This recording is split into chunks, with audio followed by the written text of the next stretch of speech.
Bismillahirrahmanirrahim. Assalamualaikum warahmatullahi wabarakatuh. Kita kembali lagi pada pembahasan Fihi ma Fihi bagian 23 halaman 145 dan halaman 147. Bismillah, langsung saja. Rasulullah Shallallahu Alaihi Wasallam bersabda, malam itu panjang, maka jangan kau pendekkan ia dengan tidurmu. Siang itu terang, maka jangan kau gelapkan ia dengan dosa-dosamu. Malam itu panjang untuk kamu yang mencari rahasia-rahasia yang berhamburan dan memohon hajat tanpa ada gangguan dari orang lain, tanpa ada gangguan dari kekasih dan musuh. Kamu begitu damai dan erat dengan Allah karena Dia telah menutup mata orang-orang lain, sehingga perbuatan-perbuatanmu terjaga dan terpelihara dari riya dan murni karena Allah Subhanahu wa Ta'ala. Di sini Rasulullah menjelaskan atau mengarahkan kepada kita umatnya agar ketika malam hari kita tidak banyak tidur, karena Allah Subhanahu wa Ta'ala banyak menghamburkan rahasia-rahasia keilahian, baik itu rahasia-rahasia dunia ataupun rahasia-rahasia malam atau akhirat ketika malam hari. Bagi siapapun yang pada malam harinya itu tidur, maka dia tidak akan memperoleh rahasia-rahasia tersebut. Dalam ayat kursi dijelaskan, Bismillahirrahmanirrahim, wala yuhituna bi syai'im min ilmihi illa bima syaa, bahwa tidak sedikit pun manusia itu akan mengetahui ilmuku kecuali beberapa saja yang dikehendaki. Beberapa saja itu berarti minoritas, bukan mayoritas, sehingga kalau kita kaitkan dengan peristiwa tidurnya manusia, hanya minoritas saja manusia yang terjaga ketika malam hari, terutama sepertiga malam terakhir dari jam 12 malam sampai jam 3 pagi. Itu adalah waktu di mana berhamburnya rahasia-rahasia langit. Yang bisa mengetahui atau yang bisa memperoleh, yang dapat memperoleh rahasia itu ya manusia yang ketika jam itu terjaga, apalagi beribadah. Ini bukan manusia yang istirahat atau tidur. Kadang mindset kita sudah terbentuk mindset kita, kalau kita malam tidak tidur maka paginya atau besoknya atau siangnya itu akan lemas atau ngantuk. Sudah berulang kali kami pribadi coba bahwa memang ternyata itu tidak benar. Kalau kita melekan malam, paginya itu asalkan kita istirahat setengah jam atau 1 jam itu sangat cukup sekali. Sangat cukup sekali. Jadi tidur itu sebenarnya kalau medis memang rata-rata 6-7 jam ketika malam hari. Tapi bagi seorang pencari kebenaran, seorang pencari Tuhan, 1 jam saja itu sudah sangat cukup. Sehingga habis Isya mungkin kalau mau istirahat sampai jam 11, kemudian terjaga bangun sampai jam 3 atau sampai subuh, atau yang lebih bagus lagi sampai sholat duha, yakni sampai matahari terbit. Setelah itu kalau mau beraktivitas siangnya jam 11 atau habis zuhur istirahat 1 jam, itu sudah sangat cukup sekali.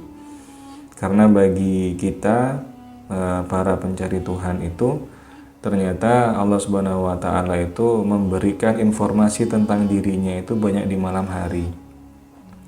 Jangan dibayangkan bahwa ketika malam hari akan kita mendapatkan hidayah atau ilmu secara entah dari mana. Tidak. Cara kerjanya adalah ketika malam hari itu malaikat memberikan sebuah cahaya-cahaya yang tidak bisa kita lihat, tapi kita bisa rasakan. Tandanya adalah dengan ketenangan. Nah, ketika cahaya itu sudah masuk, nanti min haitsu la yahtasib, entah kapan, entah di mana, kita akan memperoleh sebuah petunjuk-petunjuk bahwa oh sebenarnya ini, oh sebenarnya ini, oh ternyata ini. Nah, seperti itu cara kerjanya. Tapi ketika malam hari kita banyak tidurnya, maka cahaya itu tidak masuk dalam diri kita. Itu yang pertama. Yang kedua, ketika ibadah pada saat malam hari itu kita seolah-olah intens atau berhubungan dengan Sang Pencipta itu sangat intens sekali. Kalau siang hari atau pagi hari itu biasanya kita dilihat oleh banyak mata, sehingga kadang-kadang kemurnian, keikhlasan dalam hati kita itu tercoreng. Ingin dilihat ini, ingin dilihat itu, sehingga yang namanya ikhlas itu sulit untuk tercipta ketika kita beribadah di pagi atau siang harinya. Kemudian selanjutnya, jika kita ingin mencoba untuk bangun malam, jangan sekali-kali kita mengandalkan kekuatan kita sendiri, karena itu mustahil. Bangun malamnya kita itu merupakan hidayah atau merupakan kekuatan yang diberikan dari Allah Subhanahu wa Ta'ala. Jadi kita mohonkan, bukan kita mengandalkan kekuatan sendiri. Kita mohonkan, ya Rob, berikanlah hamba kekuatan untuk bisa terjaga pada malam ini. Sehingga nanti ketika Allah mengiyakan, maka biasanya mulai jam 12 sampai duha kita kuat untuk melekan.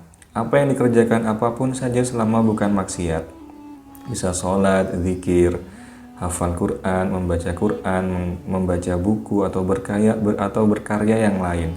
Yang penting tidak bermaksiat. Sehingga nanti jam-jam seperti itu insya Allah dengan izin Allah kita ditakdirkan untuk bisa mengetahui rahasia-rahasia yang ditaburkan oleh Allah Ta'ala ketika malam hari. Setelah lama menyendiri, dia akhirnya menjadi pencinta sepi. Kini dia selalu rindui sunyi. Dia paham sekali di balik sepi yang hakiki, tersembunyi yang maha esensi. Sementara kau menjelma sunyi, aku menjadi petapa ulung yang pandai bersemedi, penafsir sepi yang paling hakiki. Mana gunung yang paling tinggi, biar kudaki aku ingin peluk rembulan.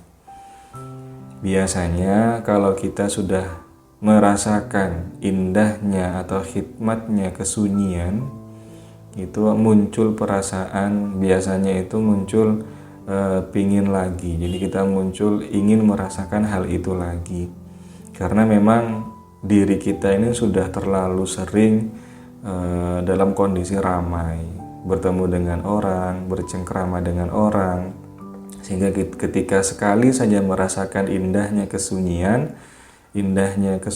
ya bersama maha esensi ini, kita muncul perasaan ingin mengulanginya lagi. Nah, ketika kita ingin seperti itu lagi, kadang-kadang sama Allah Ta'ala tidak diizinkan, karena memang sistemnya itu jatah. Ketika kita punya jatahnya, maka diizinkan untuk menyendiri. Tapi ketika belum jatahnya, maka kadang-kadang tiba-tiba ketiduran atau kadang capek yang luar biasa sehingga tidak bisa. Kadang malah bisa untuk menyendiri, tapi rasa atau perasaan kita tidak bisa sambung kepada langit. Maka itu tidak perlu disesalkan, karena memang itu sudah kehendaknya. Perangilah musuh ini selalu di dalam penjara, sebab saat seseorang merasa terpenjara, diuji dan menderita, maka keikhlasanmu akan muncul dan bahkan akan semakin kuat. Lalu mengapa kamu terkungkung dalam kenyamanan raga? Kenapa kamu selalu disibukkan untuk merawat tubuh? Dan adapun orang-orang yang takut kepada kebesaran Tuhannya dan menahan diri dari keinginan hawa nafsunya, maka sesungguhnya surgalah tempat tinggalnya. Mungkin mengingatkan pembahasan video sebelumnya tentang bahwa dunia ini adalah penjara bagi Nabi Adam. Kenapa dunia ini merupakan penjara? Karena dunia ini sangat menyiksa hati dan menyiksa akal. Terlihat nyaman padahal sebenarnya menyiksa, terlihat tidak enak tapi ketika dirasakan enak. Maka kebingungan inilah yang membuat dunia ini layak disebut dengan penjara. Untungnya Allah meninggalkan sebuah petunjuk Al-Quran sehingga tata cara bagaimana hidup yang baik dalam penjara ini. Itulah sebenarnya Al-Quran. Menerangkan ketika diri kita ini diuji dan menderita, penderitaan yang kita alami itu sebenarnya kalau kita mampu menguasai konsep inna lillahi wa inna ilaihi raji'un. Jadi bayangkan saja penderitaan ini memang sudah diberikan oleh Allah Ta'ala. Inna lillahi ini semua darinya, wa inna ilaihi raji'un, maka tugas kita adalah ilaihi raji'un, kita mengembalikan semua penderitaan itu kepada Allah Ta'ala. Jadi seperti pusaran air, jadi bak mandi yang di tengahnya itu ada lubang. Ketika lubangnya dibuka, semua air akan menuju kepada pusaran itu. Jadi memang seharusnya apapun yang kita alami, dimanapun dan kapanpun, kita semua kembalikan pada titik tengah itu. Siapa? Ya ini Allah Ta'ala. Karena inna lillahi, semuanya ini darinya, wa inna ilaihi raji'un, maka semuanya akan kembali kepadanya. Jika ada sesuatu yang tidak kita kembalikan pada Allah Ta'ala, maka itu akan menjadi penyakit dalam diri kita, baik itu penyakit hati maupun penyakit badan. Misalkan sebuah amarah ini dari Allah, maka amarah ini kita kembalikan padanya. Ya Rob, hamba sadar bahwa kejadian ini darimu, maka kejadian ini hamba pasrahkan kepadamu, hamba ikhlas. Maka amarah tadi ketika diikhlaskan pada Allah Ta'ala tidak menetap dalam tubuh kita, maka tubuh kita selamat dari yang namanya penyakit. Karena kalau amarah kita pendam dalam diri, akan menjadi stres atau akan menjadi penyakit-penyakit yang muncul di fisik kita seperti stroke atau diabetes atau jantung dan sebagainya. Ayatnya fi qulubihim maradun fazadahumullahu marada. Dalam kolbunnya itu ada penyakit amarah tadi ya. Ketika amarah itu tidak diikhlaskan, fazadahumullahu marada, Allah menambahkan lagi penyakit dalam dirinya. Jadi yang awalnya amarah itu sudah penyakit, ditambah lagi menjadi stres atau stroke atau jantung. Fi qulubihim maradun fazadahumullahu marada.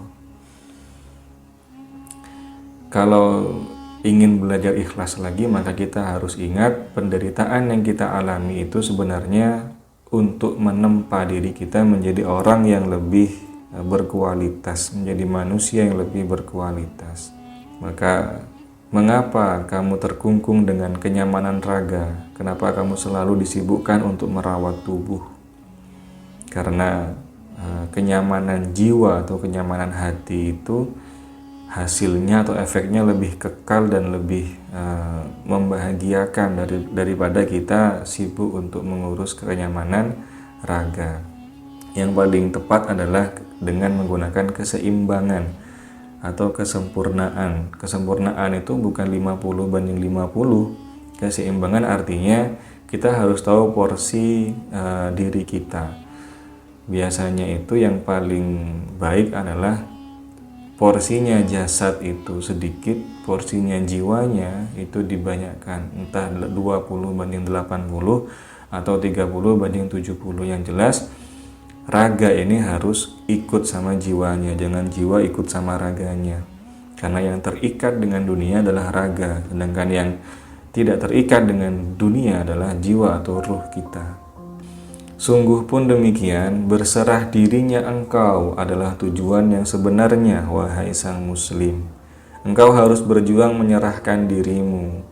Karena itu, wahai serpihan kaca, tabahlah engkau ketika dibakar dalam panasnya penderitaan, sehingga tidak lagi tersisa padamu wujudmu, tidak pula dirimu. Hanya tersisa cangkir yang indah menawan. Ini syair menjelaskan serpihan kaca itu dia harus tabah dengan panasnya penderitaan, dibakar, didinginkan, dibakar lagi, didinginkan lagi, berulang kali, bahkan dipukul-pukul dan sebagainya, sehingga dengan penderitaan itu akan muncul dirinya yang semula akan hilang, wujudnya dan dirinya akan hilang, tapi akan muncul wujud yang baru, yakni cangkir yang indah menawan. Itulah gambaran manusia kita semua ketika penderitaan kita rasakan dengan penuh kekhidmatan, tidak mengeluh. Jadi semua keluhan yang ada dalam hati kita keluarkan, kita pasrahkan, kita kembalikan sama Allah Ta'ala. Kemudian kita diuji lagi, dipasrahkan lagi, kita dihantam kanan kiri, kita dipanaskan lagi, kita pasrahkan lagi.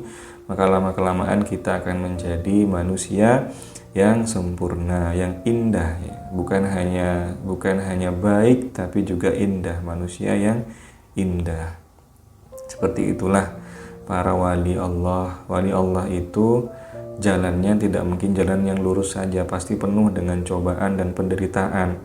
Ketika beliaunya itu sanggup melewati itu semua, maka senyumnya saja itu bisa menyembuhkan segala penyakit hatinya manusia. Karena beliaunya sudah bukan hanya baik, tapi sudah indah. Ya, terima kasih banyak. Kurang lebihnya mohon maaf. Saya akhiri. Wassalamualaikum warahmatullahi wabarakatuh.